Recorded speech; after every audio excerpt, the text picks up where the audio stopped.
الحمدللہ رب العالمین والعاقبۃ للمتقین والصلاۃ والسلام علی سید الانبیاء والمرسلین اما بعد فاعوذ باللہ من الشیطان الرجیم بسم اللہ الرحمن الرحیم اللہم صلی علی سیدنا شفیعنا مولانا محمد معدن الجود والکرم۔ ہم نے اپنے پچھلے جو پارٹ 1 کلپ تھا اس میں سود کے متعلق قرآن کریم میں رب کریم نے جو مذمت فرمائی تھی اس کی قرآن کریم کی وہ آیات اور اس کا ترجمہ اور تشریح آپ کے گوش گزار کی تھی، اور سود کی لعنت، سود کا مرض، سود کا جو گناہ ہے ہمارے معاشرے میں بہت تیزی کے ساتھ پھیل رہا ہے۔ تو ہماری مرچ منڈی جو ایشیا کی سب سے بڑی مرچ منڈی کہلائی جاتی ہے اور اس کے نام سے منسوب ہے، اگرچہ وہ ایشیا کی نہ بھی ہو بڑی سب سے بڑی مرچ منڈی، لیکن پاکستان بلکہ بعض ممالک تک جو اجناس کا ایگریکلچر سے وابستہ جو زمیندار لوگ ہیں وہ اس مرچ منڈی کے کاروبار سے عرصہ دراز سے وابستہ بھی ہیں اور باخبر بھی ہیں۔ تو گویا کہ ہماری اس کنڈی کی مرچ منڈی کے اندر چونکہ مختلف اجناس کی لین دین کاروبار ہوتا ہے، لیکن معروف جو ہے نا وہ مرچوں کے حوالے سے تو مرچ منڈی اس لیے کہلائی جاتی ہے۔ تو اس مرچ منڈی کے کاروبار میں روزانہ کی بنیاد پر کم و بیش کروڑوں روپے کا کاروبار ہوتا ہے، اور اب ایسی چند پالیسیز مرتب کر لی گئی ہیں یا اس پر ایسا عمل ہو رہا ہے گویا کہ اپنی ذاتی مفادات کے تحت اپنی جو نا وہ دنیاوی حرص، لالچ اور پیسے کی بڑھوتری نے ہمیں اتنا سمجھ لیں کہ وہ اندھا کر دیا کہ ہم نے جو نا ایسا کام شروع کر دیا کہ جس کی وجہ سے معاشرے میں سود جیسی لعنت جو ہے وہ پھیلتی چلی جا رہی ہے، اور یہ بیماری ایسی ہے کہ یہ رزق اور جو ہے نا وہ کاروبار سے برکتیں اٹھا لیتی ہے، اور جس معاشرے کے اندر جس بازاروں میں اللہ تبارک و تعالیٰ نے برکت رکھی ہوتی ہے اگر وہ سود کی طرف بڑھتا ہے بندہ تو گویا کہ وہ برکتیں اٹھا لی جاتی ہیں۔ تو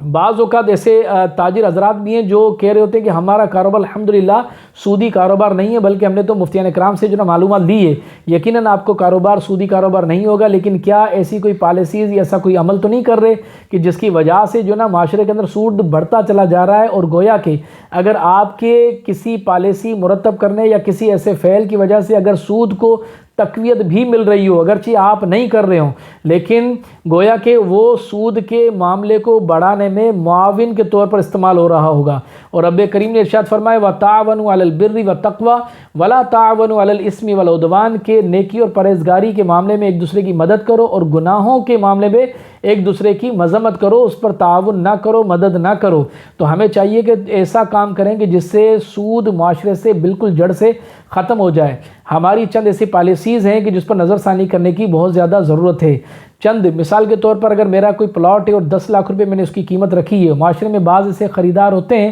کہ جو براہ راست مجھ سے نہیں خریدتے، لیکن ایسے بروکر بڑے معروف ہوتے ہیں کہ جو خرید و فروخت کی بروکری یعنی کام کرتے ہیں، تو لوگوں کا اعتماد ان پر بحال ہوتا ہے۔ تو لہٰذا میں کسی بروکر کو اگر کہہ دوں کہ میرا فلاں پلاٹ ہے اور 10 لاکھ روپے کے تک جو ہے نا مجھے بیچنا ہے، اگر وہ اپنی جو ہے نا وہ سروس پرووائڈ کرے گا، بھاگم دوڑ کرے گا، شخصیات کے پاس جائے گا، پارٹی سے ملاقات کرے گا اور پلاٹ دکھائے گا، میری بتائی قیمت بتائے گا، اور جب بیچے گا تو پھر مجھ سے وہ طے بھی کر لیتا ہے کہ اگر میں نے آپ کا پلاٹ آپ کی بتائی ہوئی رقم پر بیچا تو میں اس مکمل قیمت پر جو ہے نا 2% کمیشن لوں گا۔ تو بالکل ٹھیک ہے، وہ شریعت نے اسے جائز قرار دیا، وہ اپنی سروس پرووائڈ کر رہا ہے، اور اگر وہ کمیشن لیتا ہے تو ٹھیک ہے، جائز ہے۔ اسی طرح سے اگر کوئی اپنی پروڈکٹ یعنی جنس وغیرہ مرچی کی مثال لے لیتے ہیں، 50% 50 یعنی بوری یا 50 من یا 60-70 من یا پوری گاڑی جو ہے نا وہ لے کر مرچ منڈی کے اندر داخل ہوتا ہے، تو وہاں اس طرح کے بروکر بیٹھے ہوتے ہیں جو عرصہ دراز سے اس کا بیچنے کا کام کر رہے ہوتے ہیں۔ جو خریدار ہوتے ہیں ان کا اعتماد ان جو ہے نا وہ بروکرز پر، جو کمیشن ہولڈر لوگ ہوتے ہیں وہ بڑے سرمایہ دار ہوتے ہیں، ان پر ان کا اعتماد بحال ہوتا ہے۔ اب میں مثال کے طور پر ایک چھوٹا سا سرمایہ دار ہوں اور 50 من یا 60 من اگر مطلب بوری لے کر منڈی کے اندر داخل ہوا، تو اب میری مرضی ہے، ایسے بہت سارے جو نا بروکرز کمیشن ہولڈر بیٹھے ہوتے ہیں، میں کسی کی دکان پر بھی جو نا اپنی بوریاں اتار دی اور اسے بات کر دی کہ جو نا یہ مارکیٹ کے اچھے ریٹ پر مجھے بیچ کر دیں، تو وہ پہلے طے کر لیتے ہیں کہ مارکیٹ کا اصول ہے اور ہم نے اپنا اصول یہ بنایا ہوا ہے کہ ہم اگر آپ کا مال بیچیں گے، جتنے بھی مال بکا اس پر 5% کمیشن لیں گے۔ تو ٹھیک ہے، وہ حقدار ہیں، اگر انہوں نے طے کی ہے تو لے سکتے ہیں، یہ سود نہیں ہے۔ اور پھر ایسا بھی بندہ آتا ہے، وہ کہتا ہے کہ آپ کی بوری لگنے کے بعد ہم بولی زور سے لگائیں گے، یعنی وہ چلاتا ہے اور ریٹ بتاتا ہے، تو وہ فی بوری پر 4 روپے لیتا ہے۔ اگر وہ بیچنے والا اس بات پر راضی ہے تو اسے وہ اجرت جو نا طے کرتا ہے، تو ٹھیک ہے، یہاں تک بھی معاملہ درست ہے۔ اب ہوتا یوں ہے کہ مال بک گیا 10 لاکھ روپے کا مثال کے طور پر، جس بندے کو میں نے دیا کمیشن ہولڈر یعنی بروکر کو، اس جس کو آڑتی بھی کہتے ہیں، وہ کمیشن ہولڈر جو ہے اپنی 5% کمیشن بھی رکھ لیتا ہے۔ اب خریدار جس نے اس سے مال خریدا وہ مال خرید کر اس کو قیمت دے دی، اس نے مال لے لیا۔ اب کمیشن ہولڈر نے اپنی 5% کمیشن بھی رکھ لی، اور وہ بولی لگانے والا جو فی بوری پر 4 پہ رکھ رہا تھا اس کو جتنی بوریاں تھیں اس کی مزدوری بھی مل گئی۔ اب خریدار یعنی میں نے 50 یا 60 من جو بوری مطلب بیچی ہے، اب بقایا جو پیمنٹ مثال کے طور پر میری پیمنٹ بن رہی ہے 9 لاکھ روپے، یعنی کمیشن بھی ادا کر دی اور بولی والے کو بھی پیسے دے دیے، خریدار کو مال بھی دے دیا۔ اب میرے 9 لاکھ روپے بن رہے تھے، تو وہ جو کمیشن ہولڈر ہے آج کل انہوں نے یہ رسم بنائی ہوئی ہے، ایسا انداز اختیار کیا ہوا ہے کہ ہم یہ آپ کی جو 9 لاکھ روپے ہیں، یقیناً آپ کے 9 لاکھ روپے بنتے ہیں، اب وہ مجھے کہہ رہا ہے مثال کے طور پہ کہ آپ کو جو نا ہم یہ دیں گے 4 مہینے کے بعد۔ اب میں کہوں کہ جی مجھے کیش دیں، تو وہ کہہ رہے ہوتے ہیں کیش میں ہم کام نہیں کرتے، کیش میں اگر کام کرنا ہے تو جا کے آپ کہیں کسی کو بھی کیش میں بھیج دو، یا منڈی میں کسی کو کیش میں بھیج دو، یا منڈی سے جا کر باہر بھیج دو۔ اگر میں وہی 50-60 من جو ہے نا جو مجھے میری 10 لاکھ روپے میں مطلب مال گیا ہے، اگر باہر بیچتا تو مجھے 7 لاکھ ملتے کیش میں، تو میں یہ دیکھ رہا ہوتا کہ چلو 4 مہینے کی اگر ادھار پر مجھے جو نا وہ 10 لاکھ روپے 3 لاکھ روپے مزید مل رہے ہیں تو میں ترجیح دوں گا زیادہ پیسے کو۔ تو کمیشن ہولڈر بعضوں کا چھوٹے سرمایہ داروں سے جو نا وہ ادھار زیادہ پیسے دلوا کر 3-4 مہینے کا ٹائم پیریڈ لے لیتے ہیں۔ اب وہ بندہ کہ جس کی کل کنجی جو تھی وہ مکمل جو 9 لاکھ روپے ہی ہو اور اسی کی وہ ریلیشن چلا رہا ہو، اب اس کے 4 سال کے لیے وہ تو پیسے پھنس گئے۔ اب وہ لا محالہ کیا کرتا ہے کہ اب مارکیٹ کے اندر سودی لوگوں نے دکانیں کھولی ہوئی ہیں، وہ جو کمیشن ہولڈر جس کو مال دیا تھا، جس نے اس کو جو ہے نا وہ 4 مہینے کا ٹائم دیا، وہ کوئی چیک دے دیتا ہے یا پرچی دکان کی بنا کے دے دیتا ہے۔ اب وہ بندہ جس کا مال تھا، جس نے بیچا تھا، وہ اپنے 9 لاکھ روپے اگر اس کے بنے ہیں یا 8 لاکھ کے جتنے بھی پیسے بنے ہیں، اس کی وہ دکان کی پرچی یا چیک جو بھی گارنٹیڈ وہ ریٹرن کے اندر چیز دیتا ہے وہ لے کر اور سودی بندے کے پاس جاتا ہے، وہ کہتا ہے کہ 4 مہینے کے بعد مجھے جو ہے نا 9 لاکھ روپے ملیں گے، تو گویا کہ جو نا اگر آپ مجھے 4 لاکھ روپے قرض دے دیں تو 4 مہینے کے بھی یہ قرض میں آپ کو اتار دوں گا۔ تو دیکھیں ہر قرض پر جو قرض ہو، اگر قرض کی صورت پائی جائے، واقعی جیسے وہ بندہ قرض دے رہا ہے، کاروبار تو نہیں کر رہا، مثال کے طور سود والے بندے کے پاس گیا، میں کہوں کہ یہ چیک رکھ لیں 4 مہینے کے بعد لیجیے گا اور 9 لاکھ روپے مجھے دے دیں، تو وہ کہے گا مجھے کون سا بینیفٹ ہوگا؟ تو گویا کہ میں نے اس سے 4 لاکھ روپے فی الوقت جو ہے نا اپنے معاملات کو حل کرنے کے لیے 9 لاکھ روپے قرض لے لیا، اور 4 مہینے کے بعد اسے میں 9 لاکھ روپے دوں تو یہ 9 لاکھ روپے کے بدلے 9 لاکھ تھے، لیکن اس سے کیا فائدہ ہوگا؟ وہ کہے گا کہ میں اس 9 لاکھ روپے پہ 50,000 روپے اضافی لوں گا، تو وہ 9 لاکھ روپے کے بدلے 9.5 لاکھ روپے لوگا، تو قرض کی صورت پائی جائے اس پر اگر اضافت ہو تو اس کو سود کہتے ہیں۔ تو اب بندہ کیا کرتا ہے کہ جو نا وہاں سے ادھار 4 مہینے کی پرچی بنا کر اور سودی بندے کے پاس جاتا ہے۔ اب یہ تو میں نے 9 لاکھ کی مطلب مثال دی، یہاں کروڑوں کی جو نا وہ باتیں چل رہی ہوتی ہیں کہ جو نا وہ کروڑوں کا مال بکتا ہے، اور وہ 3 مہینے 4 مہینے جس بندے کے جو نا وہ 1 کروڑ پہ اگر پھنس جائیں تو وہ کہے کہ 4 مہینے کے بعد مجھے 1 کروڑ ملیں گے، بہتر ہے کہ میں جو نا 2 لاکھ روپے کسی قرض والے کو سود بندے کو دے کر منافع اور جو نا وہ 98 لاکھ روپے جو نا وہاں سے لے لیتا ہوں۔ اب 98 لاکھ روپے کیش ملے گا، اسے وہ بہت سارے وہ کام کر سکتا ہے۔ اب جس کمیشن ہولڈر نے جس کو اللہ نے اتنا اختیار دیا ہے، منصب دیا ہے، پیسے دیے ہیں، وہ اپنی کمیشن تو کما رہا ہے نا، پیسے کما لیے، اب اگر وہ اسے کیش دے دیتا تو سود کی طرف وہ بڑھتا ہی نہیں، اسے پیسے مل جاتے۔ اب اگر وہ کہتا ہے کہ مجھے کیش دو تو وہ کیش میں لینے کے لیے تیار نہیں ہے، اور کیش اگر کہیں باہر بیچتا ہے تو قیمت کم ملتی ہے۔ تو اب یوں مطلب گویا کہ کام چل رہا ہے کہ کمیشن ہولڈر نے 4 مہینے کے اس کو چیک دے دیا۔ اب اس نے اگر مثال کے طور پر باہر مال بک رہا تھا 10 لاکھ والا 7 لاکھ میں، لیکن اگر کسی سودی بندے کو اس نے پرچی دے کر 50,000 روپے کی کٹوتی کروا کر اور 9.5 لاکھ روپے لے لیے، یعنی گویا کہ اس نے 10 لاکھ روپے پر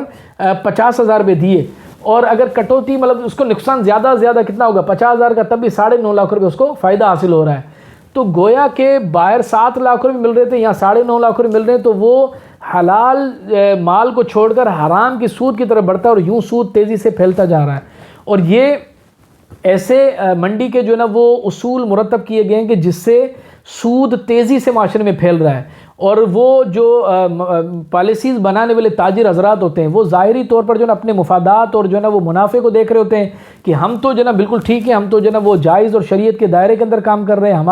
ہم تو جو نا ادھار کام کر رہے ہیں، ادھار جو ہے نا وہ 3 مہینے 4 مہینے کے بدلے جس کو پیمنٹ دیں گے وہ بندہ خود اپنی رضا سے آیا ہے، اپنی مرضی سے آیا ہے، اور وہ اپنی مرضی سے جو نا پیمنٹ لے رہا ہے، یہ شریعت نے اس کو جائز قرار دیا۔ یقیناً شریعت نے جائز قرار دیا ہے، اگر آپ کے پاس وہ جائز صورت کے بھی اگر وہ کیش کا سودا تھا، پیسے اگر اس کو صحیح لگے اور آپ کو کمیشن مل گئی ہے، اگر آپ اسے پیسے دے دیں گے تو وہ سود کی طرف نہیں بڑھے گا، اور یوں سود معاشرے سے ختم ہوگا۔ اور یہی رب کریم نے فرمایا کہ نیکی اور پرہیزگاری پر ایک دوسرے کے معاون بنو، اور اللہ کی طرف جو ہے نا اس کا بڑا اجر ہے۔ اور جس کاروبار اور منڈی کے اندر سود کا کاروبار پھیلتا چلا جائے گا وہ منڈیاں ویران ہو جائیں گی، کاروبار برباد ہو جائیں گے، اور یہ گویا کہ اللہ سے اعلان جنگ ہے۔ رب کریم نے فرمایا کہ اللہ اور اس کے رسول سے اعلان جنگ ہے، اور یہ اتنا بڑا عظیم گناہ ہے، اتنا بڑا گناہ ہے کہ رب کریم نے اس پر سخت ناراضگی کا اظہار فرمایا ہے۔ تو ایسا کاروبار کس کام کا کہ جس سے سود کا پھیلاؤ ہو، سود کی بڑھوتی ہو، اور ہم جو ہے نا وہ پھر اگر اس طرح ہم بعض ایسے تاجر بھی میں نے وہ دیکھے ہیں کہ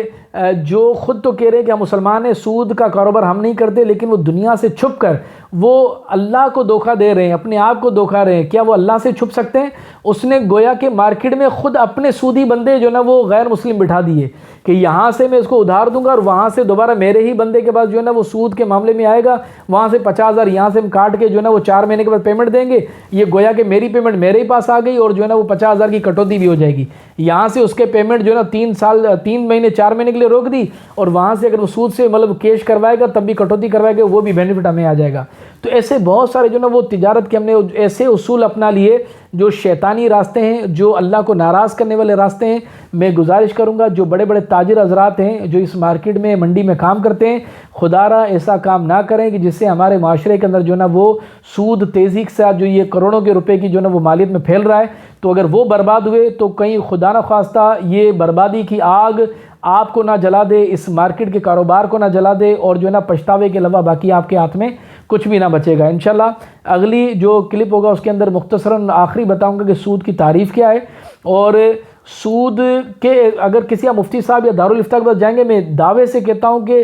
2 4 6 نہیں بلکہ درجنوں ایسے طریقہ کار بتائیں گے، آپ کو پیسے کا منافع وہی ملے گا لیکن جائز اور حلال طریقے سے حاصل ہو جائے گا۔ تو ایسی بہت ساری صورتیں انشاءاللہ اگلے کلپ میں اس کی جائز صورتحال بھی بتا دیتا ہوں کہ ایسے کاروبار میں بہت سارے طریقہ کار ہیں، اس کو اپنایا جائے اور کسی مفتی صاحب سے، مستند عالم دین سے، دارالافتاء سے رابطہ کیا جائے تو انشاءاللہ اس میں بہت زیادہ جو ہے وہ بینیفٹ حاصل ہو سکتا ہے۔ اللہ تبارک و تعالیٰ ہمیں سود کی لعنت سے بچنے کی توفیق عطا فرمائے، اس گناہ کو جو پھیلایا جا رہا ہے اسے روکنے کی توفیق عطا فرمائے۔ وآخر دعوانا ان الحمدللہ رب العالمین۔